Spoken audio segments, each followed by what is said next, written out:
ভূত ভেবে কেউ একদমই ভয় পাবেন না, কারণ এটা আমি, মানে আমার ছায়া। জীবনের এই পর্যায়ে এসে আমার মনে হয় যে একজন মানুষের পক্ষে যতটুকু স্ট্রেস নেওয়া সম্ভব, আমার তার চাইতে ওভারলোড হয়ে গেছে।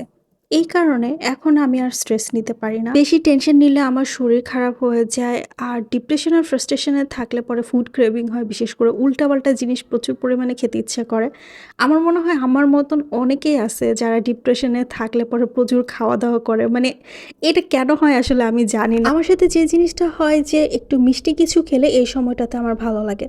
মনে হয় সুগার রাশের থেকেও আসলে মন খারাপ হয়ে যায় বা একটু মেজাজ খিটখিটে থাকে, তখন মিষ্টি কিছু খেলে আসলে বেটার ফিল হয়। আজকে সন্ধ্যার পর থেকে আমার প্রচুর পরিমাণে হাবিজাবি খাইতে ইচ্ছা করতেছিল। বের হয়েই তো পানিপুরি খাইছি ১ প্লেট, এরপরে খাইছি আইসক্রিম। তারপরে হাঁটতে, হাঁটতে বাসায় আসছি। তখন দেখলাম যে আমার কাছে চিপস আছে, চকলেট আছে, সেগুলোও খাইছি। মানে এত কিছু খাওয়ার পরে এখন আমার একটু বেটার ফিল হইতেছে।